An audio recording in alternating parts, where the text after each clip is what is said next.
couple of weeks or couple of days. So that is your ripple effect. What is this COVID-19 scenario? What is this COVID-19 scenario? Ripple effect. Yeah. You can start. It's out. Okay.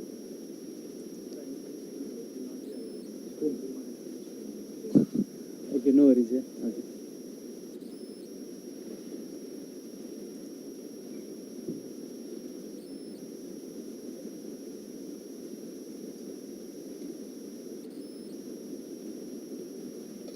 The technician is not there, so that he is monitoring from that room.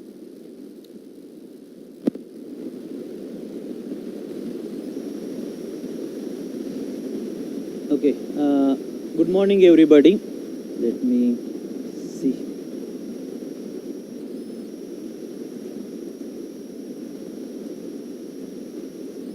Good morning, everybody. Yes. Welcome to the last day of our GIAN course, Next Gen Supply Chains, Harnessing IoT, Digital Twins, and AI-driven Simulation. I hope you have been enjoying this session. And today is the last session of our GIAN course. And in today's session, we are going to talk about the future trends in supply chain digitalization.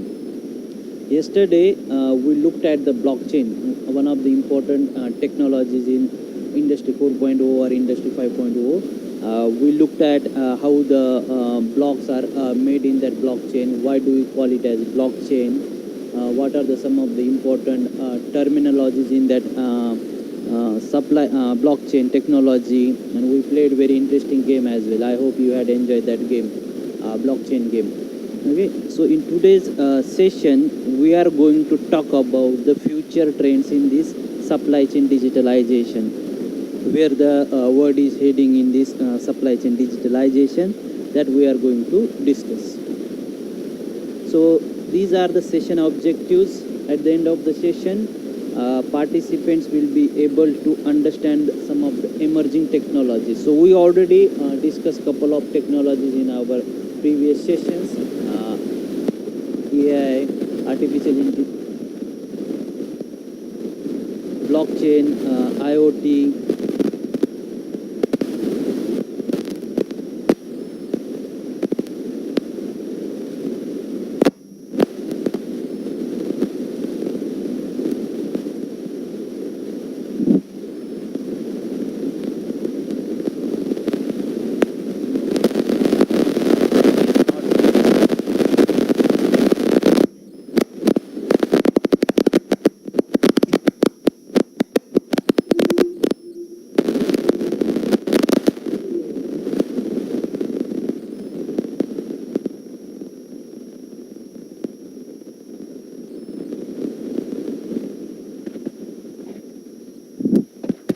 Okay, but I think I need to turn on the volume. Can you hear me now? Okay.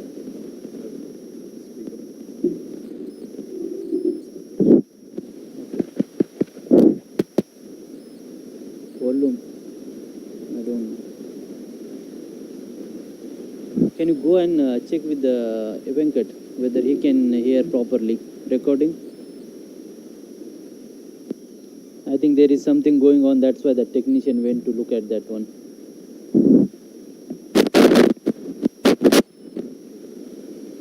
Good? Okay. So session objectives. Yes. At the end of session, you will be able to understand some of the emerging technologies in supply chain digitalization. We are going to identify the future challenges and opportunities in this digital supply chain, and we are also going to look at what are the barriers and limitations, because at one end we are talking benefits, all the all benefits and other opportunities we get from this Industry 4.0 or Industry 5.0 technologies, but at the same time we need to look at the social barriers as well. What the workers, the employees, or the other public, they will think about, or they will face any will they face any barriers, that we are going to talk about. So okay, so we talked about the Industry 4.0 in our initial sessions. So do you know Industry 5.0 is already there?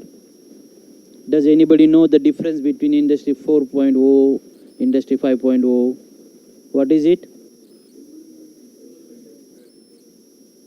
Yeah, go on. Integrating with? Yeah, okay. What else? Human machine interactions, human cognitive personalization, yeah. What else? Yes, so basically you covered everything. So I will tell you the important component of the Industry 5.0. So Industry 5.0 places the well-being of the workers at the center of the manufacturing process. Because if you look at the Industry 4.0 technologies, all these blockchain, IoT, artificial intelligence, cloud computing, CPS, and big data, we are talking about how we use these technologies to improve our operations, to enhance the business performance. But one of the important thing we need to look into this advanced digital technology is the workers, the employees. Suppose all these the robotics, all these advanced automations, if they take the jobs of the employees, what would happen? How they can survive? So in the Industry 5.0 center, the focus is main on the workers, those who are working in the factories, in the manufacturing processes. By making production respect the boundaries of our planet, every company wants to increase their profit in, that's why they are using these technologies.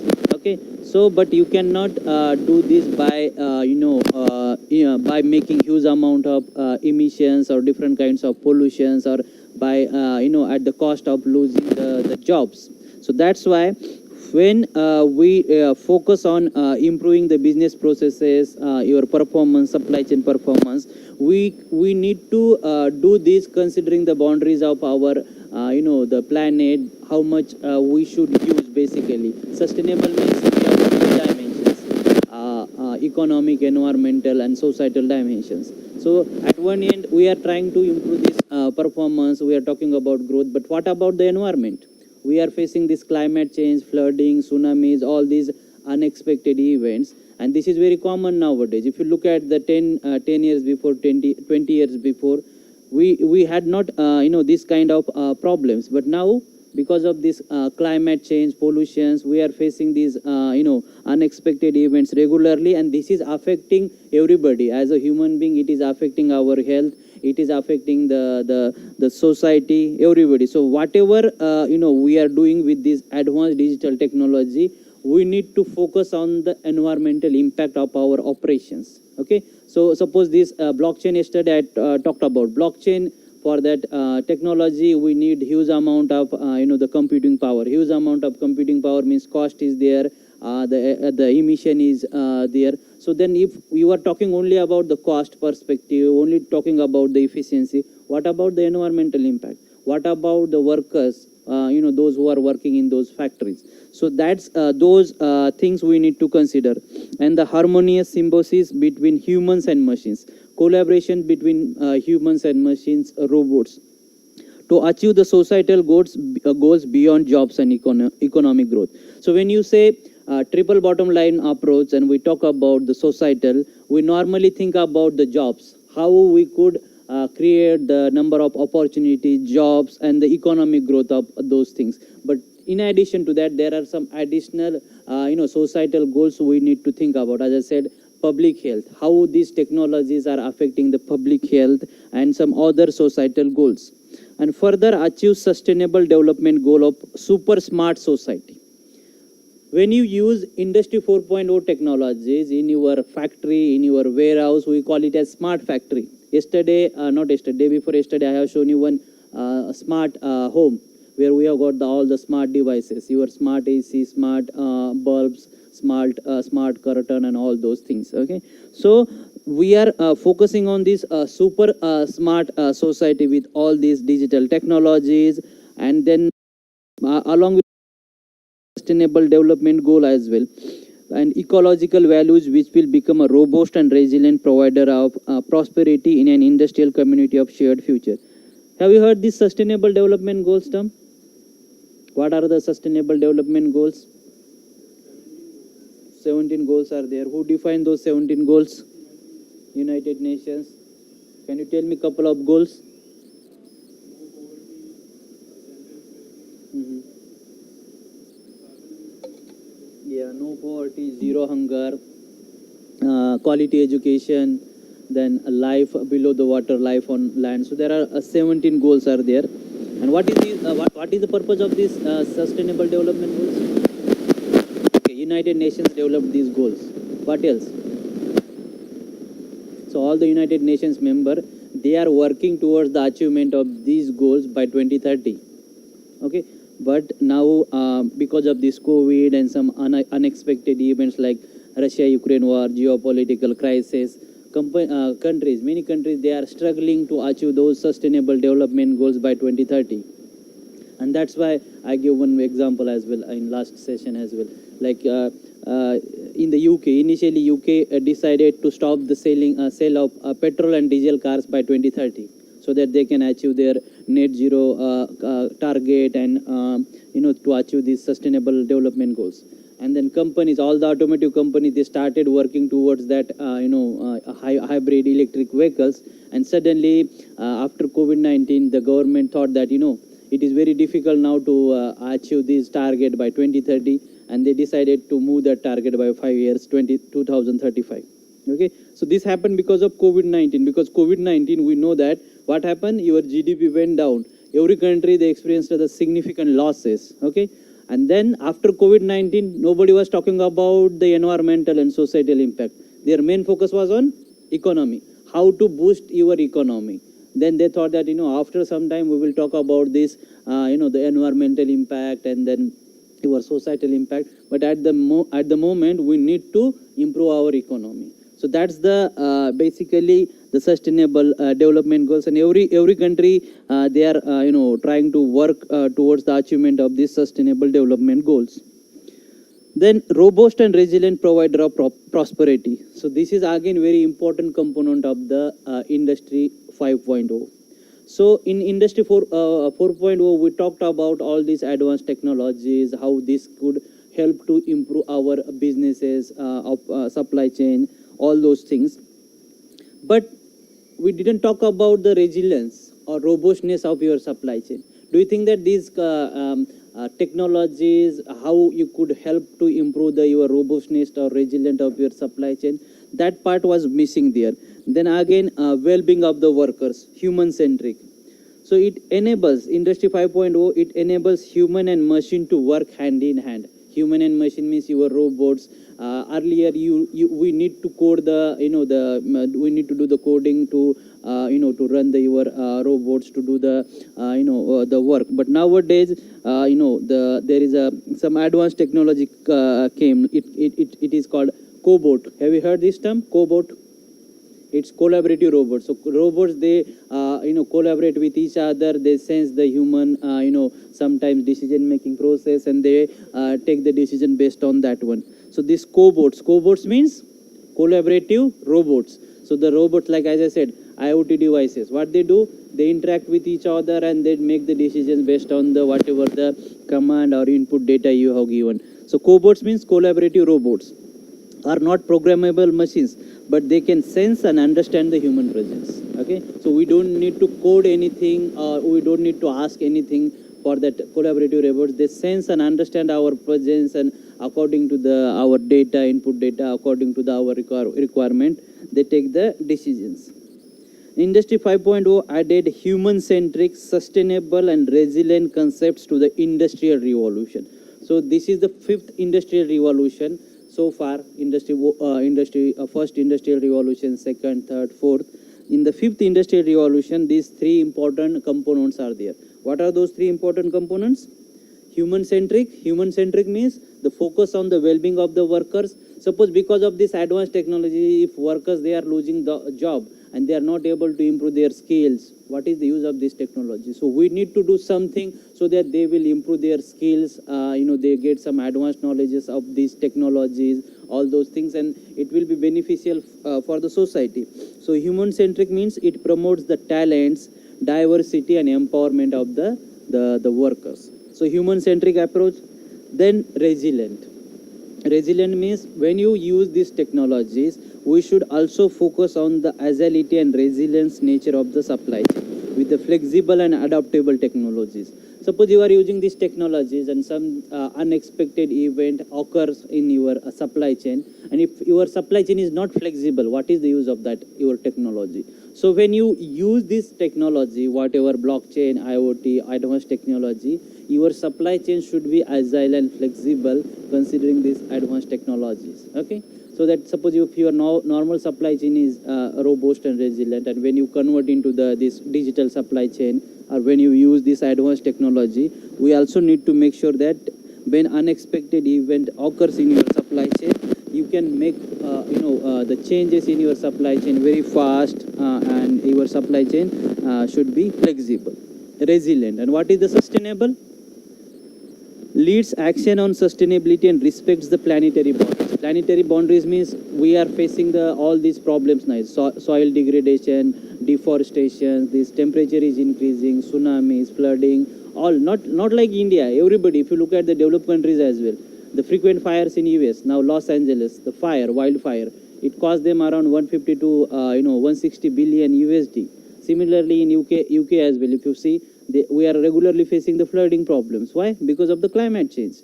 Okay, so when we are using this advanced technology, we need to focus on this human centric approach, resilient, and then at the same time we need to make sure that we are not harming our environment. Okay, so sustainable means it should be economically viable, your the supply chain, but at the same time it should not be making any severe harms, or it should not be negatively affecting your environment. So that's it leads action on sustainability and respects the planetary boundaries of your basically supply chain. So that's the three important. So please keep this in mind whenever you hear this term Industry 5.0. Human centric promotes the talent, diversity, empowerment, because the workers, they need to improve their skills to accommodate this advanced technology. Resilience means all this technology, they should be flexible enough to deal with any unexpected events. And the sustainable means we should not harm our environment. We need to look after the societal problems, societal goals. These are some of the Industry 5.0 technologies. Some of these technologies you may think that some of the technologies they are overlapping with the Industry 4.0, such as big data, cloud computing, fog edge. This is basically the Industry 5.0 technology. Digital twins, then extended reality, Internet of Things, robots and cobots. Cobots means collaborative robots. 5G, 6G technology. Now the researchers they have already started working on the 7G technologies as well. Additive manufacturing, then smart additive manufacturing with the advanced technologies. So these are some of the technologies of Industry 5.0, and we discussed couple of technologies already. Digital twins, we talked about cloud, fog, edge computing. What is the difference between these three? Cloud, fog and edge computing? What is it? And what is the fog? In between, yes. Then blockchain, we talked about blockchain. Big data, what are the 5 V's in big data? What are the 5 V's of big data? Velocity. What is it? Variety. So there are 5 V's of big data. Unmanned and autonomous vehicles. Then we talked about the driverless cars as well. 5G technologies, artificial intelligence. We are going to talk about the artificial intelligence in today's session. So what are the difference then between Industry 4.0 and Industry 5.0? Any idea?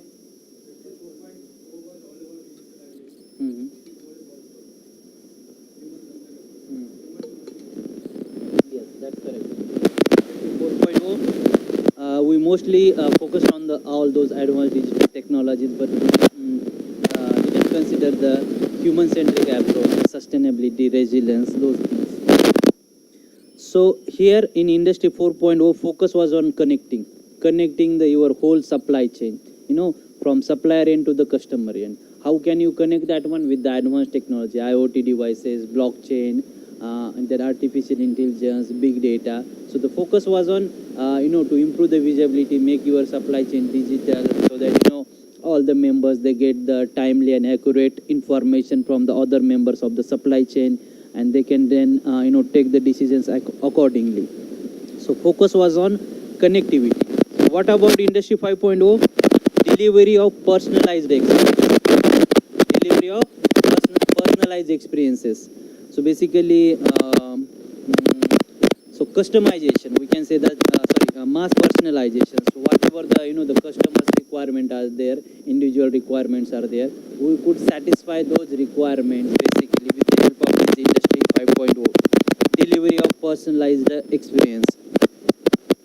Then in Industry 4.0, we talked about our main focus was on mass customization.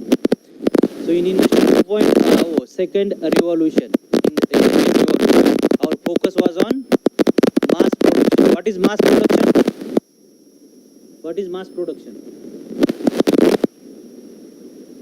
What is mass production? And when it was started? Production in huge number of quantities, mass production. Okay. Then what is mass customization? You are customizing the product, but at huge.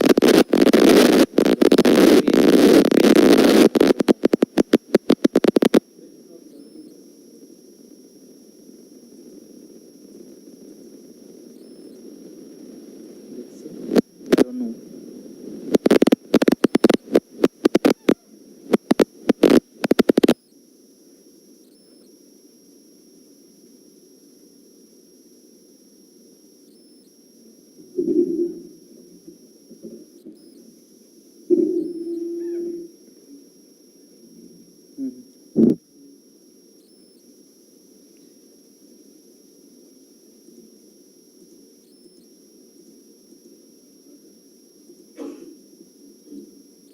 So here in Industry 4.0, our focus was on mass customization. Industry 5.0, mass personalization. So we want to satisfy the individual requirements of the customers. That is our mass personalization and hyper customization. Industry 4.0, smart supply chain. We called it as smart factory, smart warehouse, smart distribution center, or your smart factory with where we use the advanced technologies to manage our operations. Smart supply chain. Here, responsive and distributed supply chain. Our focus was on responsive, sustainable supply chain. Responsive, sustainable means if something unexpected happen, we can very easily manage our the operations with the help of this advanced technology. It means your supply chain is flexible enough to manage those unexpected events. And then distributed supply chain, again, and the sustainable supply chain. We should not harm our environment while taking the benefits of these advanced technologies. Industry 4.0, smart products, smart AC, your smart windows, smart bulbs. That was the focus on Industry 4.0.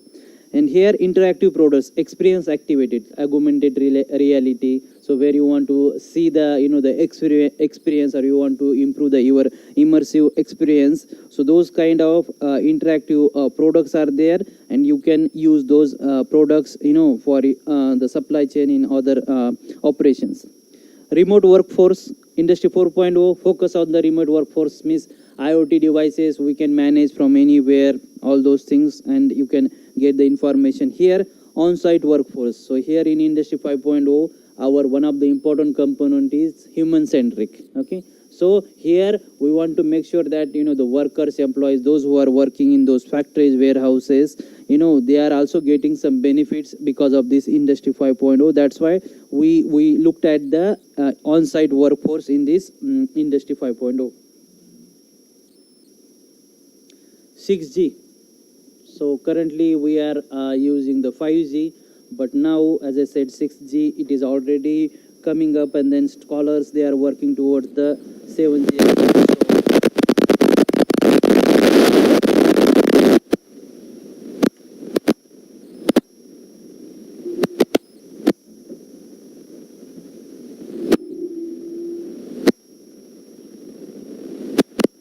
evolution of networks from 1G to 6G, enabling AI, IoT, and AR advancements. So when you integrate the artificial intelligence, IoT, augmented reality, so those kind of the benefits we get from the 6G, and this technology 6G is very needed, because when you want to transfer the information, if your connectivity is not good, then what's the use of that your network or the information?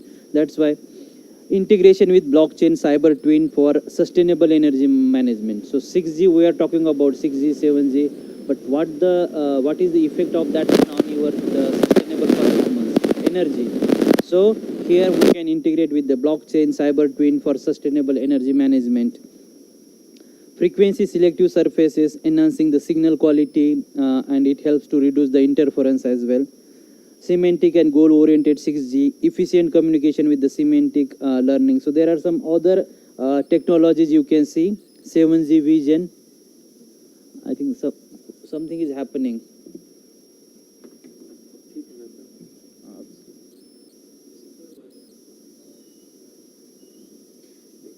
Okay. वहाँ पे ठीक था ना सब recording? ठीक है. 7G vision, ubiquitous wireless connectivity, AI-driven automation, and space-based communication. So this is the focus of 7G. Then future technologies. Already we are talking about Internet of Things, Internet of everything. But already because of this advancement in the connectivity technologies, there are some the research going on into the Internet of Nano Things, bio nano things, and quantum communication shaping 6G plus. So these are the this is again one of the important technology in industry 5.0. Collaborative robots, it means cobots.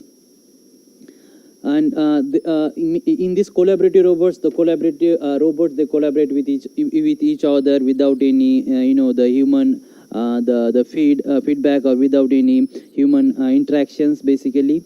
So what is the manufacturing impact of these cobots? Enhancing productivity, ergonomics, and task scheduling. Okay, so it will enhance your productivity of your supply chain, productivity of your manufacturing factory or the distribution center.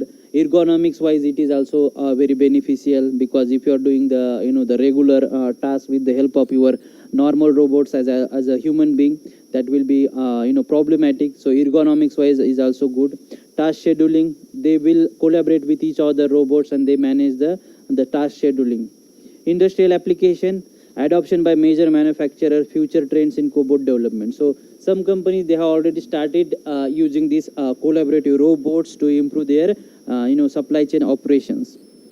Human cobot interactions, advanced technology, how we can as a human being we can collaborate with this the robots. Role in industry 4.0 and 5.0, workplace design consideration, operator involvement. So when workers, employees, they are working in the factory, how they can work in the or how they can collaborate with these collaborating robots, so that they can sense, understand what we want to do or what we wanted to say. So that's the human cobot interaction or human machine interaction. What is the difference between collaborative robots and traditional? So here, direct human collaboration, virtual surfaces for motion control, ergonomic benefits. So it will automatically, collaborative robots automatically sense what's happening in that factory, what's happening in their distribution center, and accordingly they will manage the operations. So you don't need to do so many things in this collaborative robot environment. Advanced application, tool guidance in surgery. You might be aware of some robots, they do the surgery as well. So during that surgery, suppose two robots are there collaborative, they will help each other to manage that surgery. Haptic feedback for CAD models or safety focused control modes. Autonomous service cobots, navigating office spaces, episodic localization, AI driven task scheduling. So these are some of the application of your autonomous service robots or the collaborative robots. Circular economy, have you heard this term? This is also one of the important technologies in industry 5.0, or you can say in the advanced digital technologies. What is this?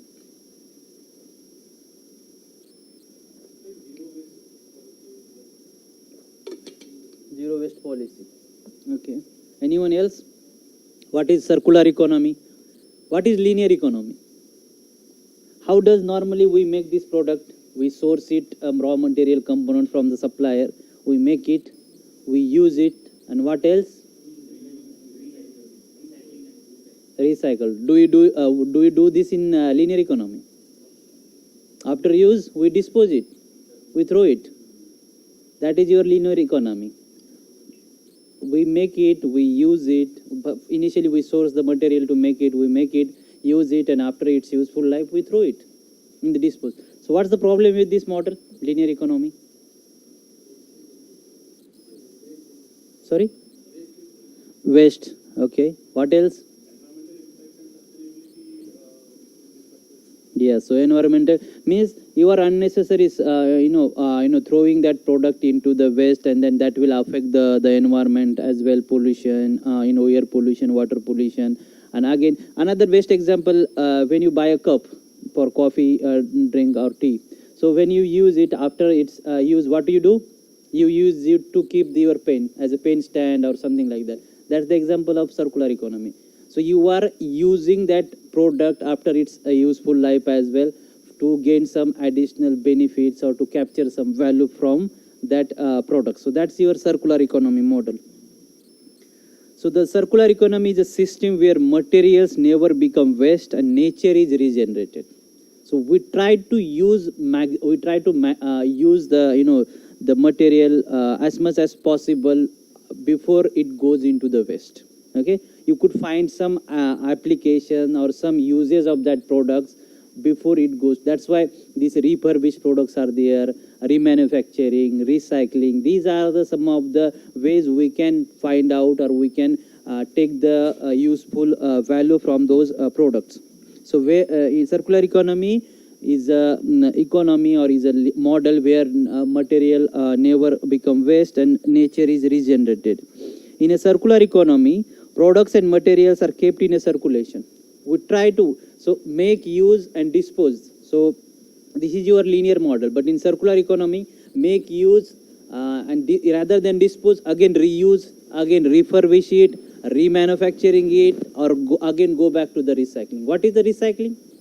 Do you know? There's a difference between reuse, remanufacturing, recycling. Recycling is the last stage in that your circular economy model. So means whatever the product is there, we use that product as a raw material to make a new product. Reuse means we are using that the coffee cup, as I said. We are directly using it. We are not making any changes into that one. Reusing. Remanufacturing means we are making some changes in that one, refurbished products. So that's your remanufacturing.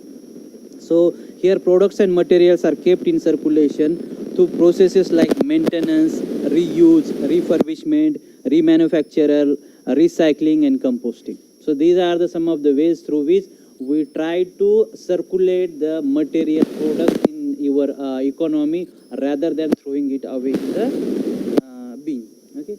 Circular economy tackles climate change. Why? We are not generating unnecessary waste. It is good. Suppose take the example of electronics waste. Huge amount of electronic waste is generated across the world. Okay, suppose you reuse those laptop, mobile phones. It will save the cost. It will save the resources. It will save the environmental impact as well. So that's the purpose of the circular economy. It tackles the climate change and other global challenges like biodiversity loss, waste, and pollution. Because when you make the new product, sometimes you need the virgin material, to make that product. Okay, when you use this circular economy, you basically use the material of the existing products to make that product. So we don't need the additional extra virgin material to make those products. By decoupling economic activity from the consumption of finite resources. The circular economy is based on the three principles. What are those three principles? Eliminate the waste and pollution in your supply chain or in your operations. Try to eliminate the waste. How you can make it? By using reuse. When you reuse, you are reducing the waste. You are reducing the pollution. How you are reducing the pollution? You are unnecessarily stopping or making the new products. Why? Because you are using it. When you make the new products, you create the pollution, you affect the environment. So through that way, you can avoid the waste and pollution. circulate products and materials at their highest value. Not only the reuse. Suppose after that useful life of that product, your first job is to reuse that product. After reuse, suppose you think that okay, that's done now, so you go to the remanufacturing stage where you make some changes in that product and then again reuse.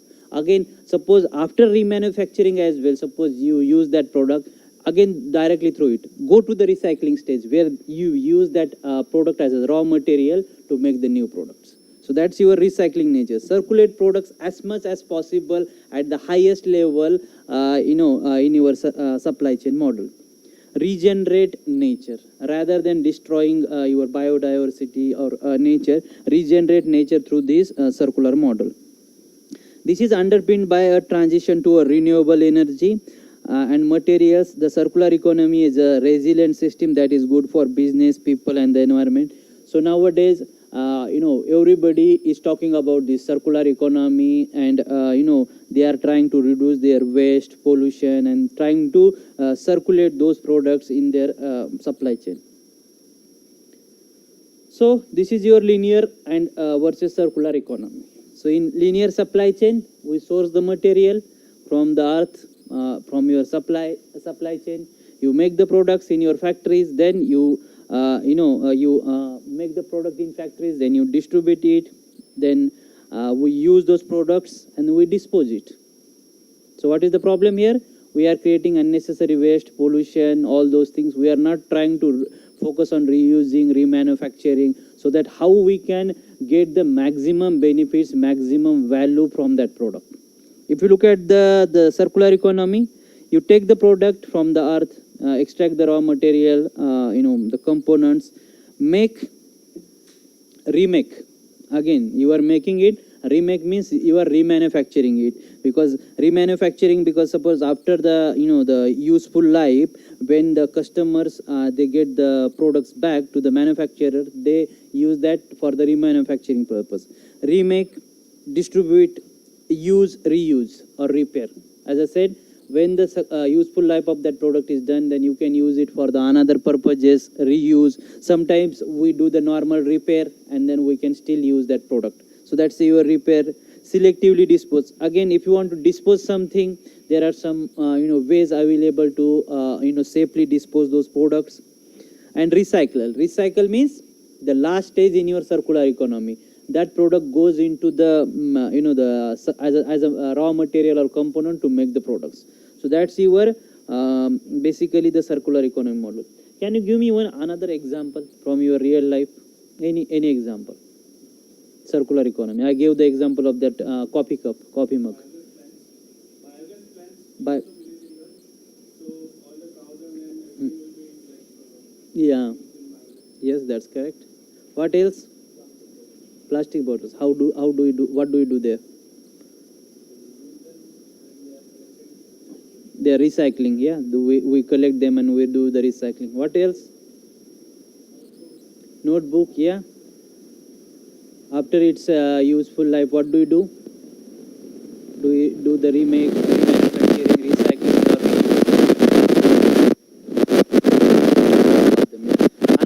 another example is cloths.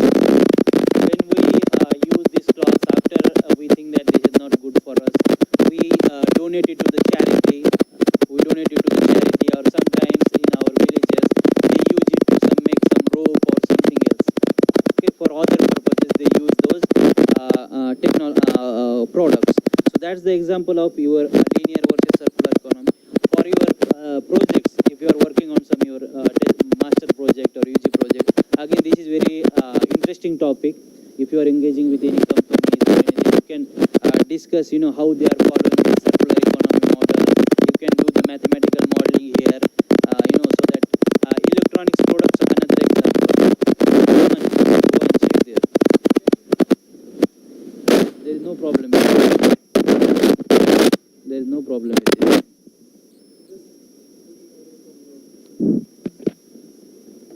Okay, we'll try.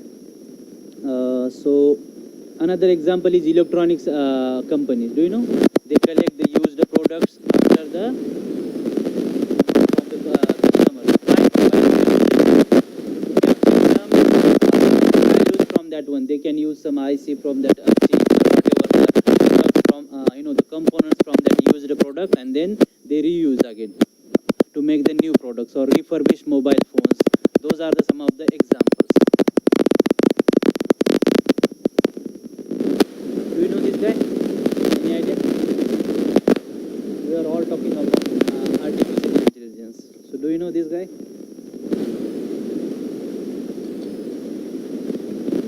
So he was a Herbert Simons, and in 1965 his quote was very famous: "Machines will be capable of doing any work or a man can do." So he significantly contributed to the decision-making theory. So his main contribution was in the economic theories. He integrated the multiple scientific disciplines into economic theories. He challenged the idea of complete rationality in decision making. Do you know what is complete rationality and bounded rationality? Introduced the concept of bounded rationality, recognizing that the individuals and businesses do not always act purely rational.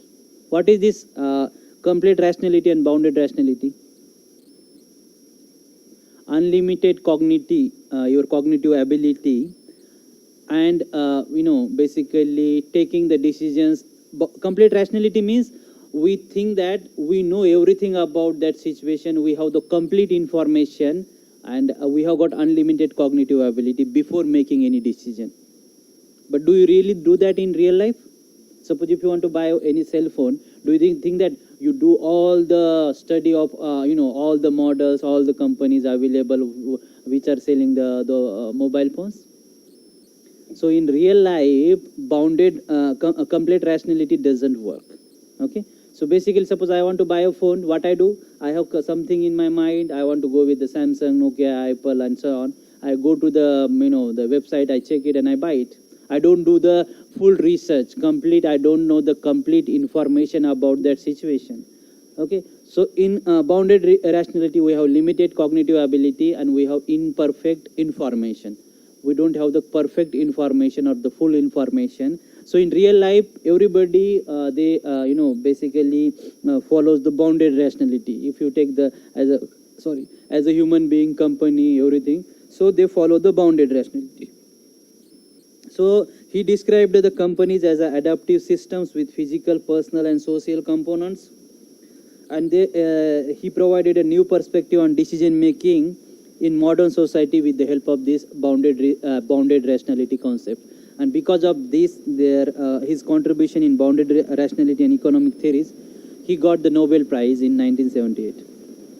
Okay? So very interesting stuff about the artificial intelligence and the bounded rationality.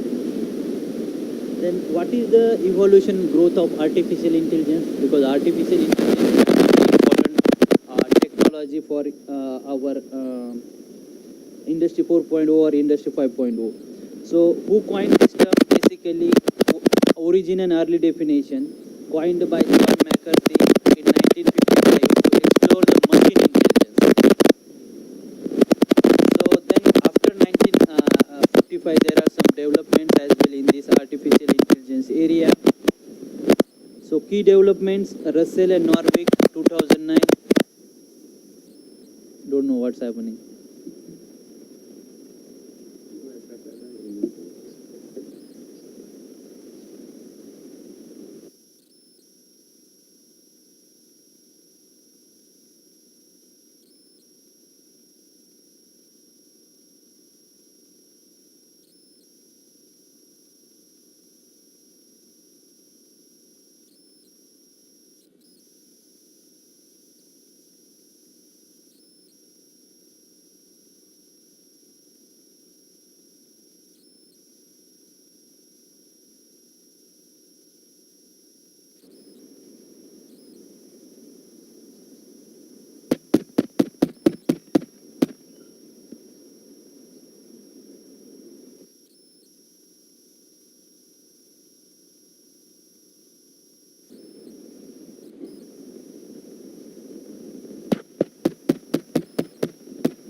Okay, so John McCarthy in 1955 coined this artificial intelligence or machine intelligence term.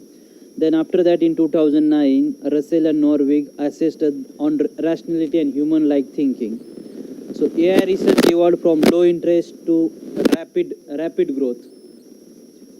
So you can see some modern AI application like AI, IBM Watson.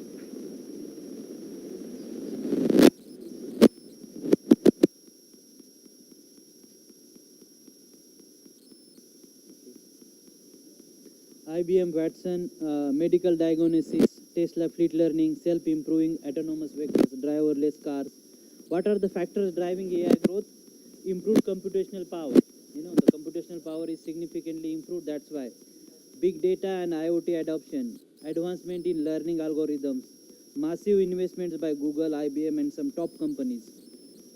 So adoption of cutting-edge technologies by supply chain companies in 2021. So this is a survey conducted uh, uh, for 174 respondents, supply chain professionals, and in this survey they asked which technologies they are using.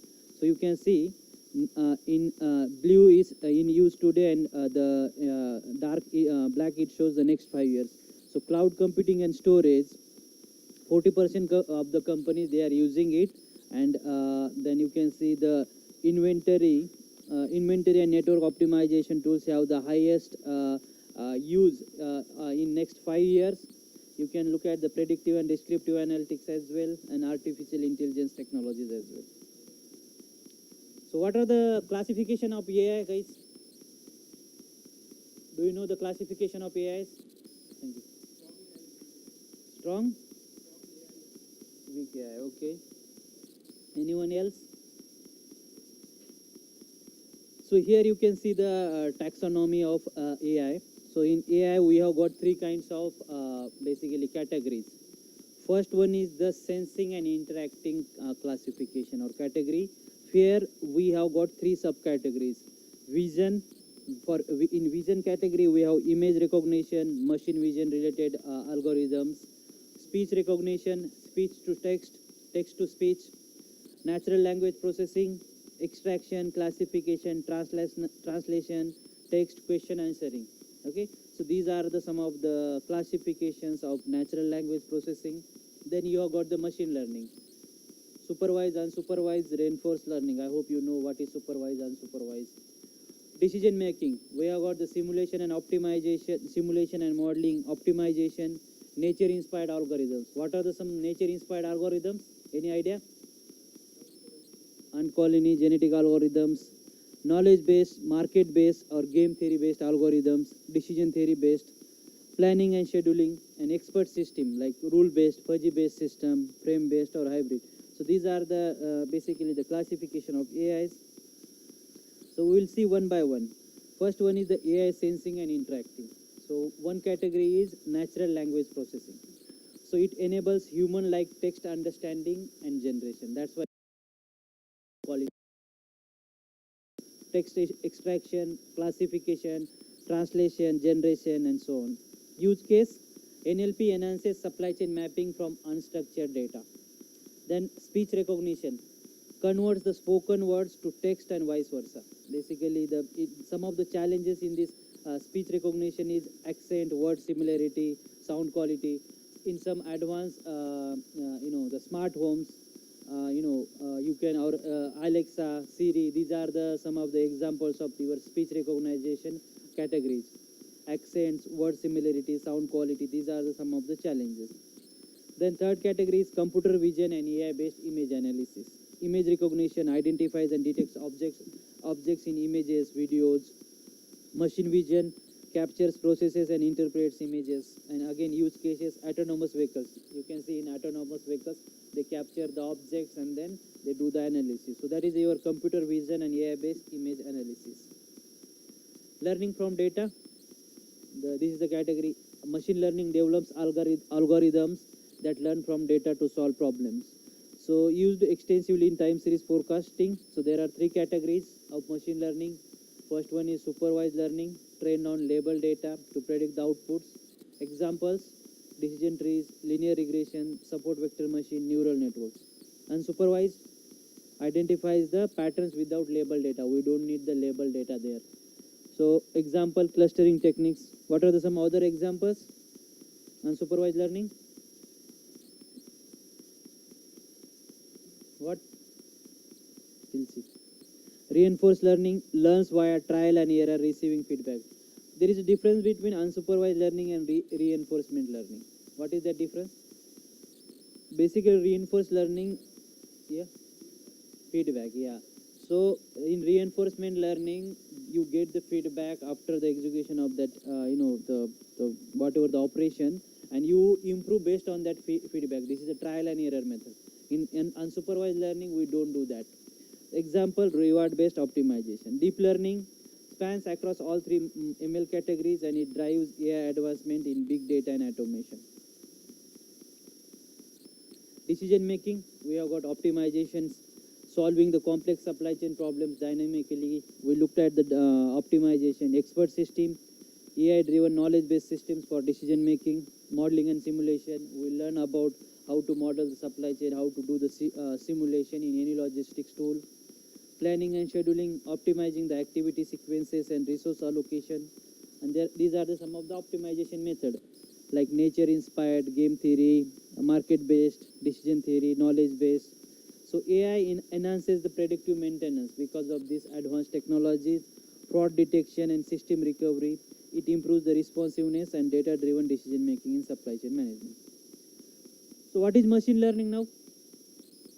What is machine learning?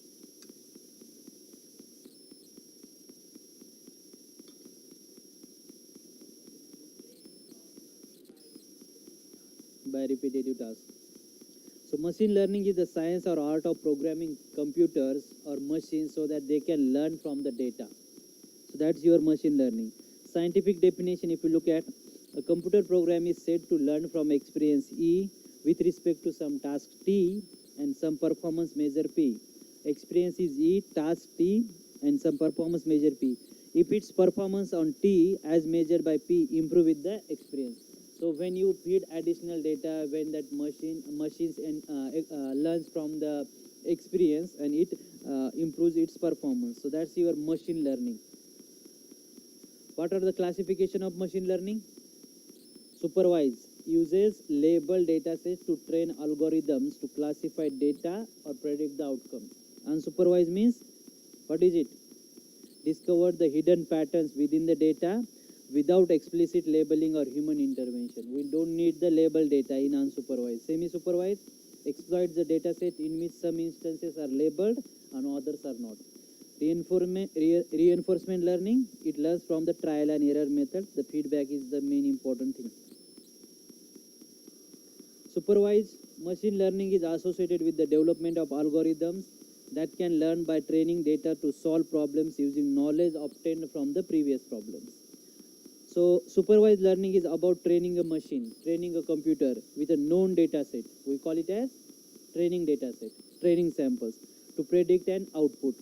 Supervised learning models, example, decision tree models, your linear regression and support vector machines. Regression normally we use for continuous and numerical data. Estimate the relationship between a dependent variable and at least one independent variable. Logistic regression, polynomial, SVR and so on. Classification, we use it for discrete and categorical data. Determine which category a set of observation belong to. Then logistic regression, example, K nearest neighborhood and SVM. Unsupervised, the machine will learn to recognize patterns without any trained data set or pre-labeled information. Unsupervised learning is widely used in clustering algorithms or clustering problems to identify the similarities and genetic algorithms. Example, clustering. What is the purpose of clustering? Groups the object together so that items in the same cluster are similar. K means clustering. What is dimensionality reduction and for what purpose do we use it?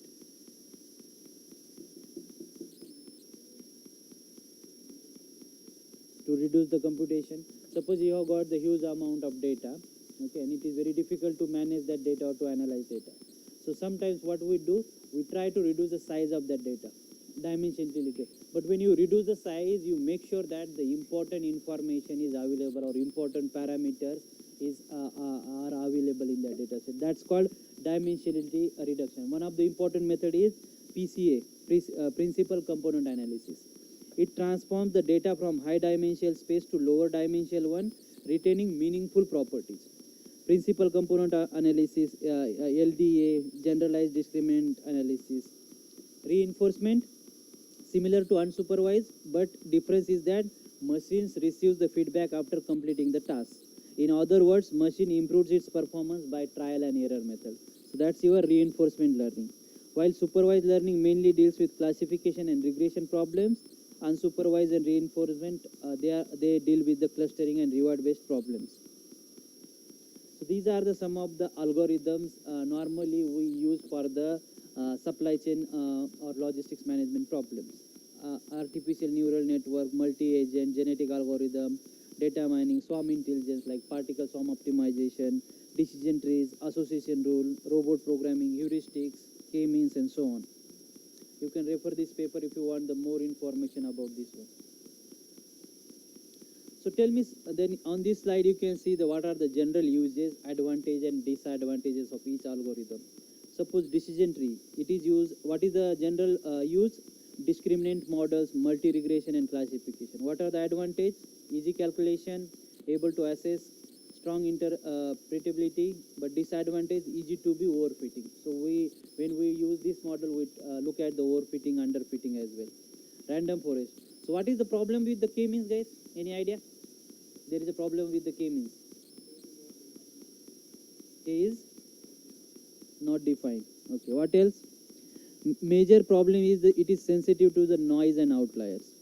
Okay, so that's the major problem. Actual time given by cluster K is sensitive to the initial values, only used when cluster mean values have been defined. So K means we define the values, number of how many cluster you want. So that's the problem with the K means.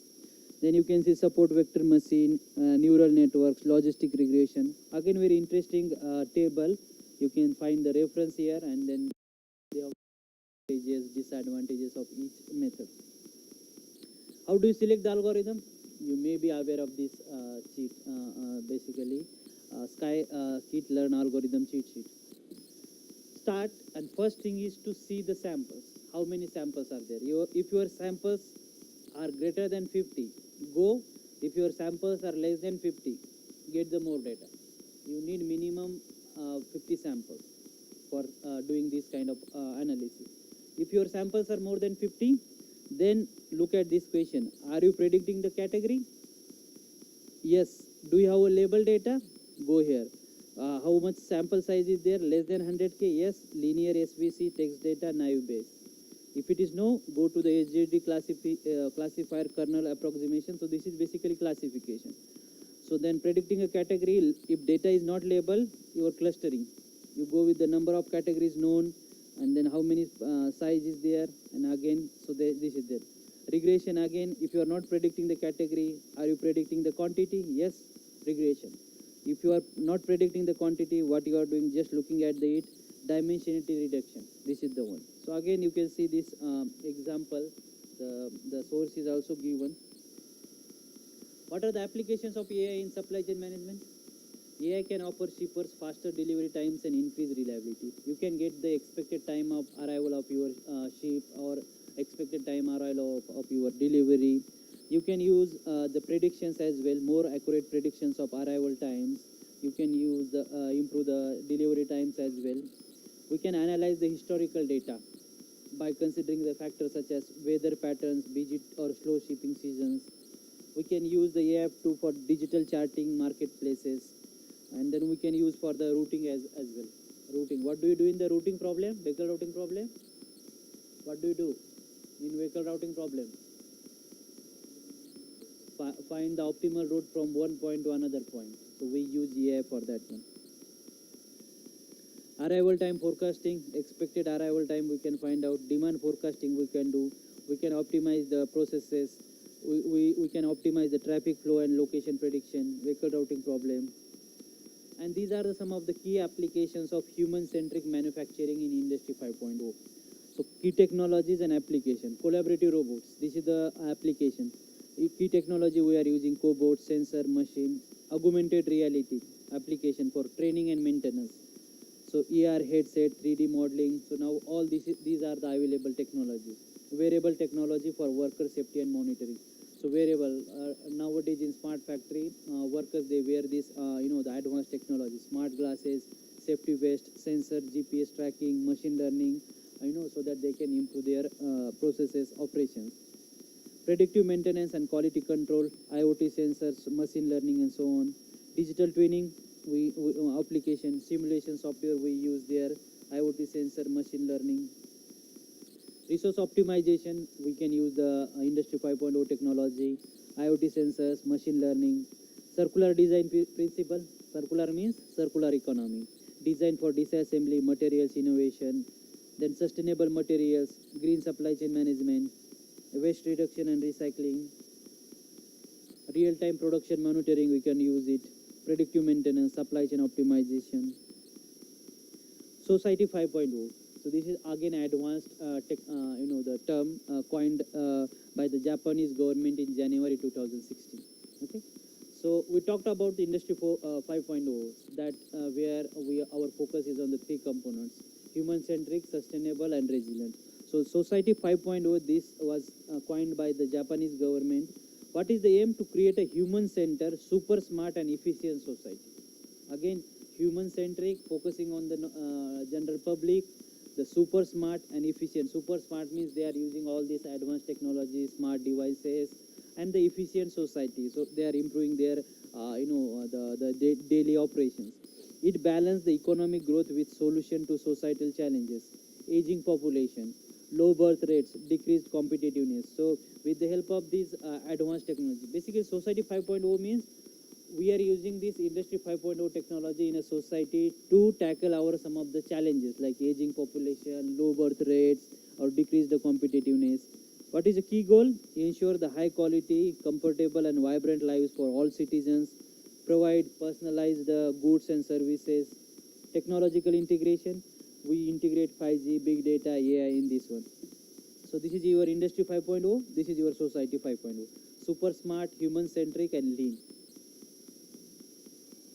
What are the social barriers and limitations of Industry 5.0?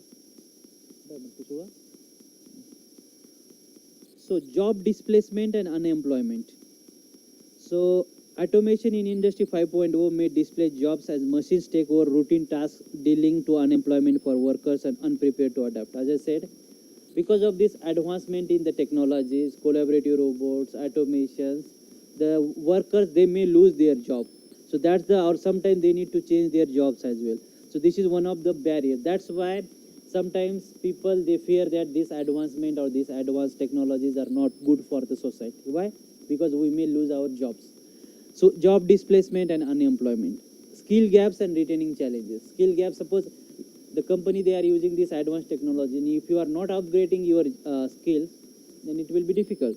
Industry 5.0 demand new skills, but training gaps pose challenges. So the companies, they need to work towards providing these trainings so that the workers, they can upgrade their skills.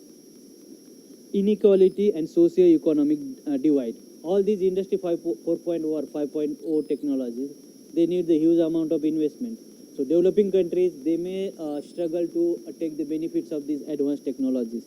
So there will be a socio-economic disparities benefiting some regions and industries while widening the digital divide. Some countries, they may get the benefits of this one because of their economic condition, but developing countries, they may struggle. Worker privacy and surveillance. If you are tracking the workers every movement, what they are doing and what they are not doing, so this is the problem for their privacy and the other things. Reskilling and upskilling challenges for older workers. Okay, so if your workers are young generation, they can upgrade the skills. But suppose you have got the workers who are 50 years old, 60 years old, you are going and you are asking them, learn now digital twin, learn now this artificial intelligence. How could they learn this? So that's another problem. Reskilling and upskilling challenges for older workers. Psychological and social impact. Reliance on automation in the workplace can impact workers' well-being. causing alienation, job insecurity, and reduced job satisfaction. Again, that's the important thing. The societal impact of this workers or this automation. Ethical consideration. Industry 5.0 raises ethical concerns, including algorithm bias, increased surveillance, and the responsible use of worker data. Ethical considerations, how do you know that the company they are using the data that they are collecting from your operations, or they are connecting from the wearable devices, how they are using for the the benefits of the company. That's the problem. Other thing, algorithm bias.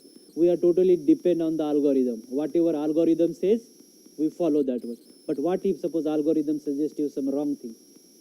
So that's why you need to use your human intelligence. Totally blindly don't follow what the chat GPT is giving or some other algorithms are saying. Okay, and increase the surveillance. These are some of the references. And thank you. I hope you had enjoyed this session.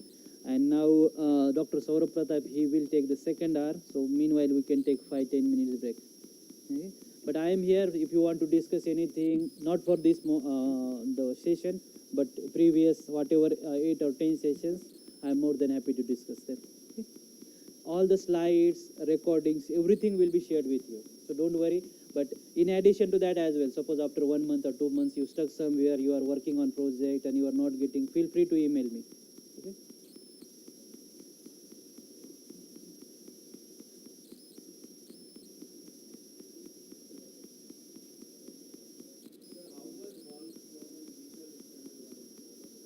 Volkswagen diesel scandal, sorry, that emission scandal.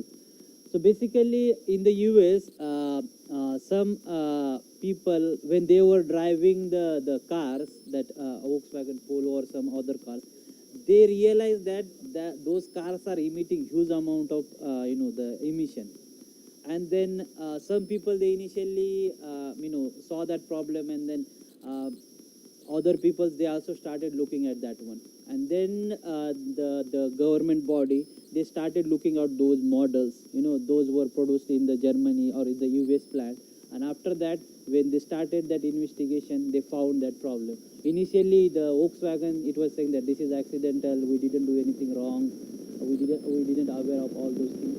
But when they again go in depth, they found that they intentionally use that tool, that device in their car, so that they can show the lower emission while testing. So as soon as your car goes onto the road, it started again emitting huge amount of pollution. No, it was installed on every car, but it gets activated when you are doing the lab testing for the emission. But as soon as you go onto the road, that device gets stopped. It will not show you that lower emission. It will show you the huge amount of. Very interesting again example. You can Google it and you can find Volkswagen. They lost billions of pounds, billions of USD. They had given the compensation to the customers as well who bought those cars. Because why? Because when you buy something and you are the company is saying that this is very sustainable friendly, that's why you buy that one. But exactly you were making huge amount of pollutions there. That's why they paid government, sports, everybody huge amount of the losses there.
इधर ही खड़े रहेंगे.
Good afternoon, participants. So today is the last day of our GIAN course, and in this GIAN course, our speaker, Professor Mogle and Professor Laksh. I think these two professors have taken a course session, है ना? दोनों लिया था, okay. So, okay, तो ठीक है? हम ऐसे बोले? तो यार, अच्छा ऐसे, ठीक. वो तो एडिट हो जाएगा ना थोड़ा सा, हाँ ठीक. ठीक.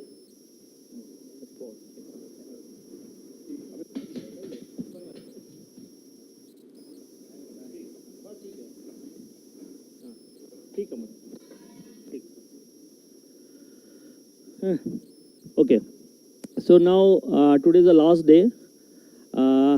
Before ending the session, there will be a two activity. First of all, the interaction session. We will discuss. We will ask the feedback. Means me and Professor Mogle. And after that, there will be a short quiz. On the basis of that, we will give a.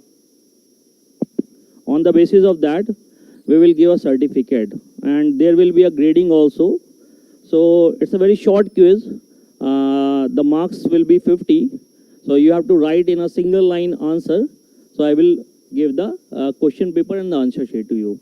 So first of all, I would like to know the feedback, how you feel, how you learned during this session. So first of all, I would like to ask, Venkat, please.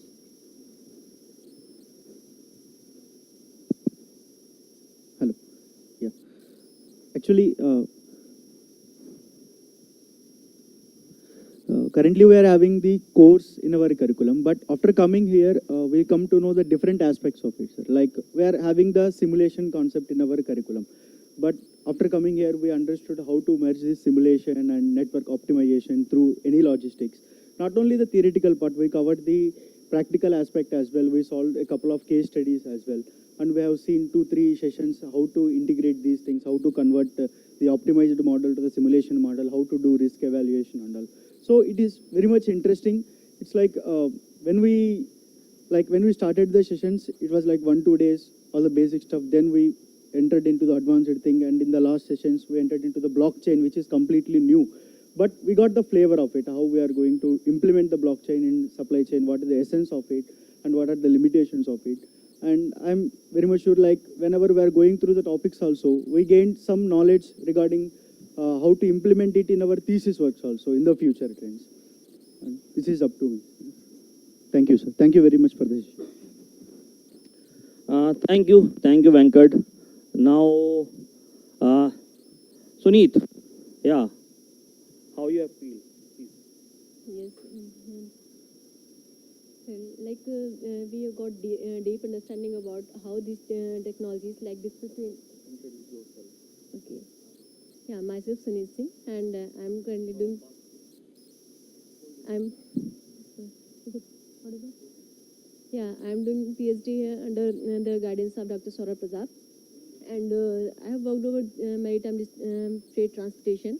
And I have also implemented technologies, but here I have got a deep understanding about technologies like blockchain, digital twin, AI, and IoT like technologies. And the session was very insightful, and we have gained the hands-on session on these technologies, like how we can implement in our supply chain, and what are those challenges and benefits of these technologies also. Yeah, it was very insightful session. Thank you, sir.